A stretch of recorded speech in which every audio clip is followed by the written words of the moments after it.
This video features Dr. Joel Brown of the Natural Resources Conservation Service. In September 2015, on the heels of an historic drought, the USDA Southwest Climate Hub and California Sub-Hub organized a workshop titled Coping with Historic Drought in California Rangelands, Developing Strategies, Tactics, and Tools. The workshop allowed for leaders in California rangeland management from various agencies and groups to examine the current state of the livestock grazing industry and to identify possible post-drought actions necessary to assist the industry in reestablishing sustainable grazing practices. This effort is part of the USDA Building Blocks for Climate-Smart Agriculture and funded by the USDA Climate Change Program Office.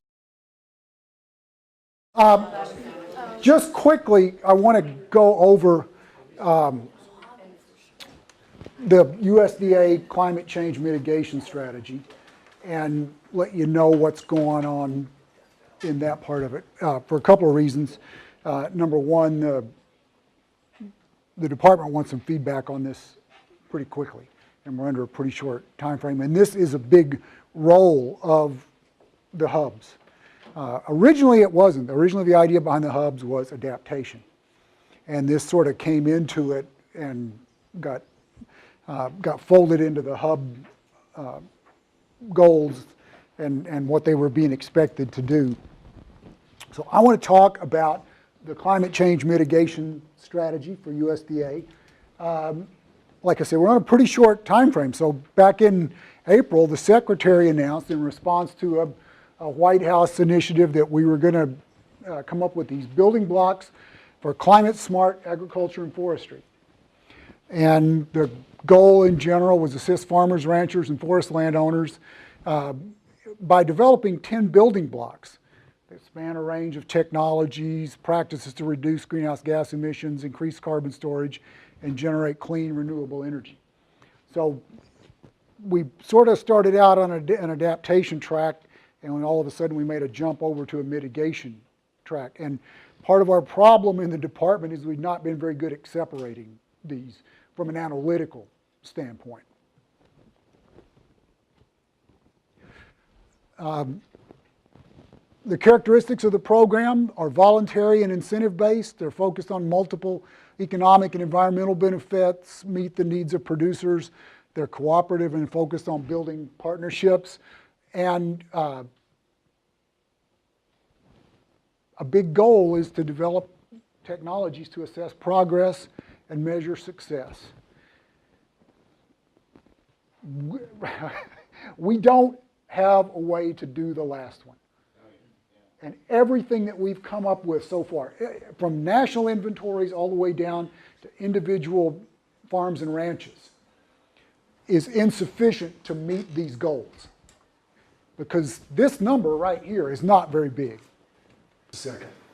So anyway, there's our kind of our targets, 120 million metric tons by 2025, and that represents about 2%. But if you've been tracking the overall emissions levels, this is about what we see increasing every year. So our overall numbers are going up, and all we're proposing to do is sort of manage, at least from a USDA standpoint. This is per year, so we're supposed to do it every year. Yes. Okay. We have to, and that's something else I'll talk about as well. So anyway, that was our goal, our overall goal. Now, the status of this report is, I just got it night before last. The report is finished, and the executive summary and all that, and the decision memo and all is ready to go. I can't tell you exactly what's in there or share it, but this thing is about ready to be shipped off to the departmental level. So what we did was we had 10 building blocks here, soil health, and there's several things under each of those, but the dominant objective in each one, like for soil health, was to increase no-till. So again, we've made some progress on no-till over the years, and we thought, okay, so if we can increase no-till, and we've got an acreage that we start with, and we say, all right, we want to increase that 10% over the next 10 years or whatever. Nitrogen stewardship, we want to reduce nitrous oxide emission primarily by the introduction of new technologies for fertilizer applications. Livestock partnership, that one's easy, digesters. Sensitive lands, and sensitive lands is essentially defined as CRP and wildlife habitat improvement, acres, that sort of stuff. So this is land conversion, and we want to increase enrollment in that, in the sensitive lands part of it.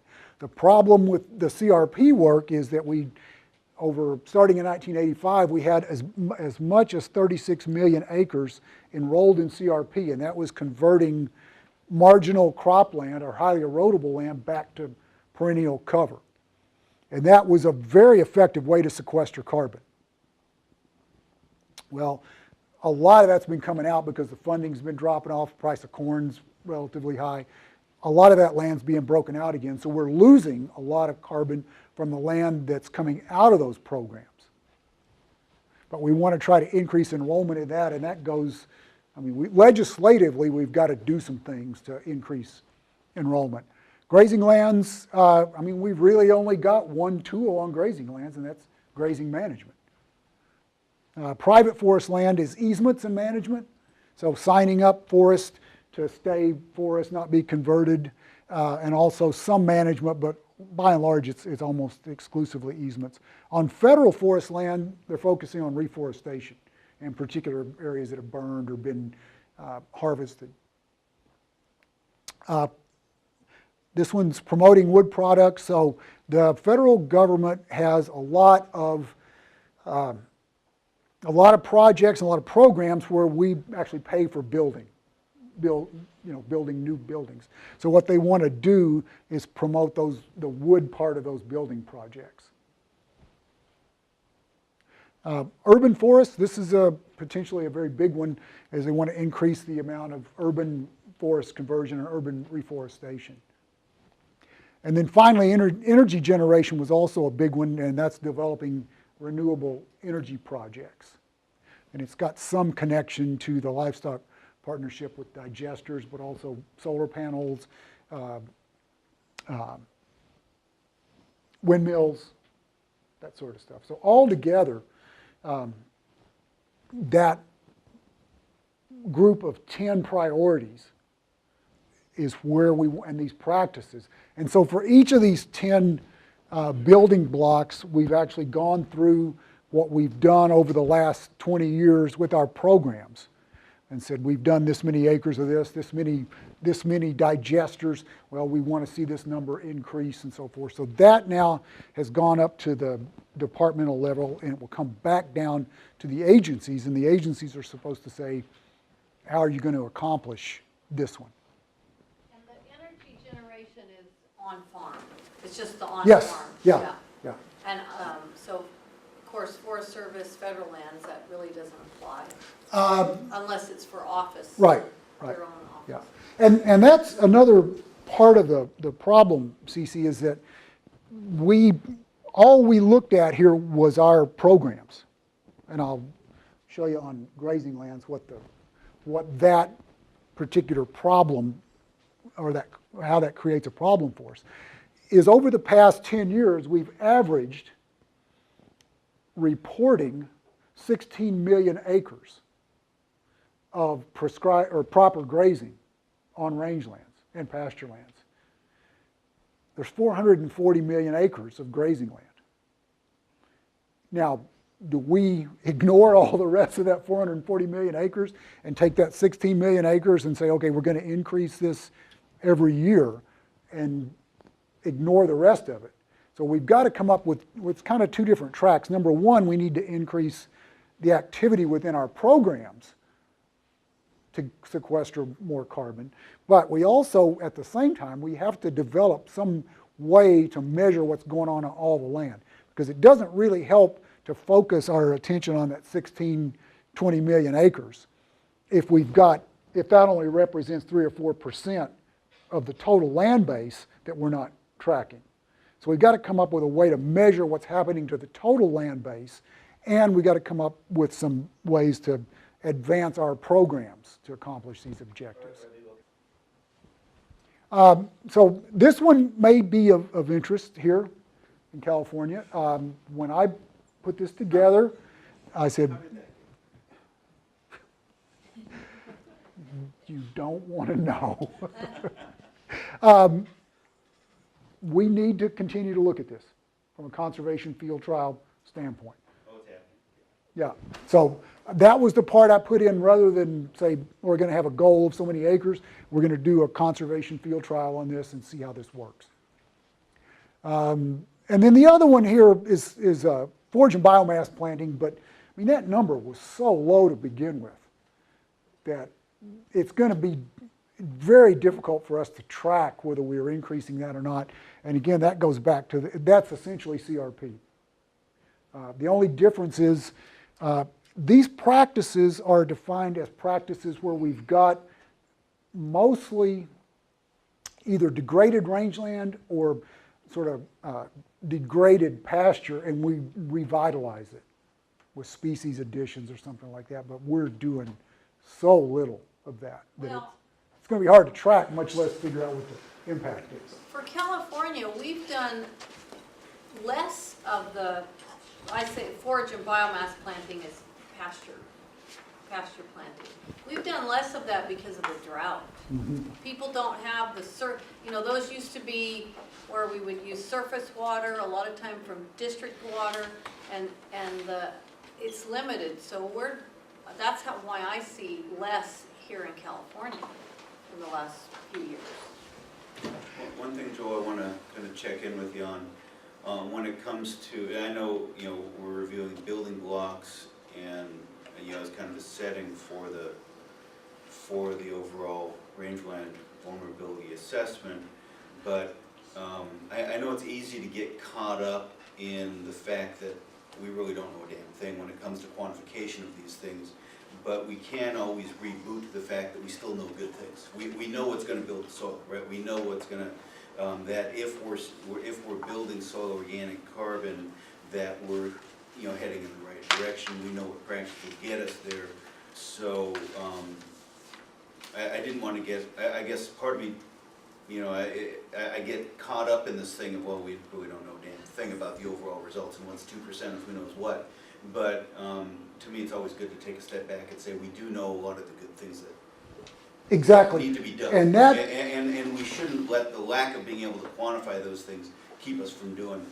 that's a very important point, Tom, and it's one that we need to keep in mind as we work on this report and implementing these things, is if we know that improving soil organic matter or soil carbon or whatever actually improves our ability to adapt. And that's very important. And by and large, that on rangeland, almost anywhere you go, that's probably way more important than its value in terms of mitigating climate change. And what I have really struggled with and tried to get across to people is that we have to separate the value of that management and that improved soil carbon and improved soil health in terms of adaptation from the mitigation part of it. And just because the numbers are low for mitigation doesn't mean it's not important for adaptation. Gotcha. So the mitigation is where to some extent we got to get caught up in the mitigation tools. Yeah, I think we got to. I see where you're. I try to get. Yeah. I try to keep us out of the mitigation Yeah. track because people want to set goals and they want to develop techniques for all this stuff, and we just can't. We can't bring enough to the table to get people to listen to us. We already know we save more water than ever falls in the western U.S. Exactly. So Exactly. Whereas problem solved. if we come at it from the standpoint of adaptation, Yeah. then we can build it in, and Yes. and we can really get somewhere with Yeah. it. So it's difficult to get people to separate those. But Joel, it seems to me like that funding for mitigation is where it's at least for more so than for adaptation. I see more excitement about this practice is being funded, leveraging maybe NRCS programs through additional sources of funding that are tied to climate change, mitigation, not adaptation. Well, but that's if you're talking carbon markets, not offset markets, right? I mean, not if you're talking incentive programs overall. There's a lot of incentive programs that are out there to, do good things and build soil health, Last I Agreed, said. but is there additional funding for those, for that? Well, the problem with the mitigation side of it is if we go down that route and we try to promote these things as mitigation, then mitigation and the markets want a number. And we can't deliver that number, in all honesty. I mean, we can't tell them this is what we're doing, here's the number. And if we promote ourselves as delivering a number and then we don't deliver it, and there's a lot of scrutiny on this stuff, then we lost what little credibility that we do have. And we also start making decisions about trying to make sure we keep that number up there when we ought to be making decisions about lots of other things about management. Can we provide that number for avoided conversion? Oh, yeah, I think we could do that one easily. We can do that acreage kind of a number, and we can go there with that.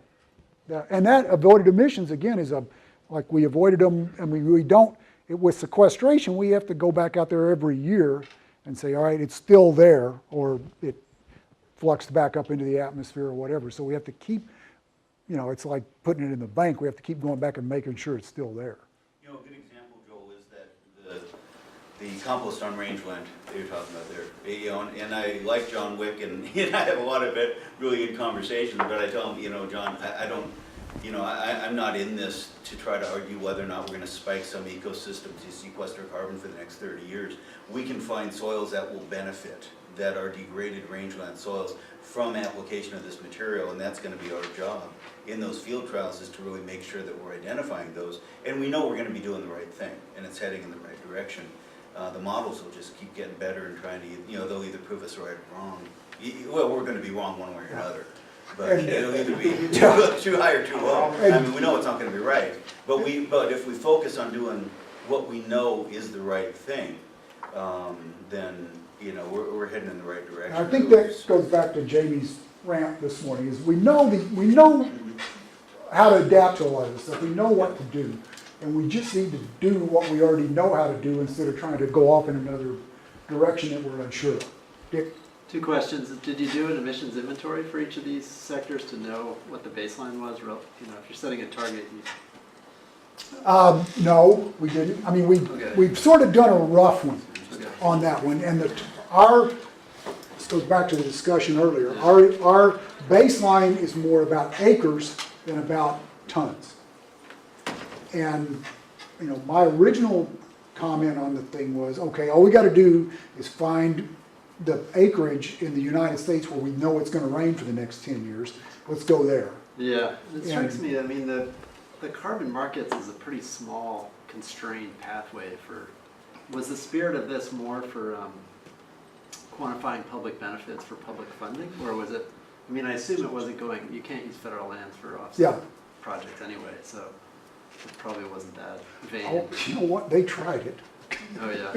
Yeah, that was. But we've been paying for these benefits. I don't know, as something taxpayers for a long time. Something happens to people when they get into this stuff and they take, what we really know about good management of all kinds of land, and they get into this carbon market discussion and they just go all nutty. What's the next one? What's the next monkey in the bear? Going to Las Vegas. Think about the consequences on federal forest lands. Yeah. If we manage for carbon above other values, it's insanity. And I think it's okay to manage for carbon on rangeland and to track it and all that, but the reality is it's probably going to be about priority 7 or 8 anywhere we go, and we ought to include it and account for it, but let's don't make decisions based on that, because every decision that I can think of that would be sort of good for overall health would also be good for carbon.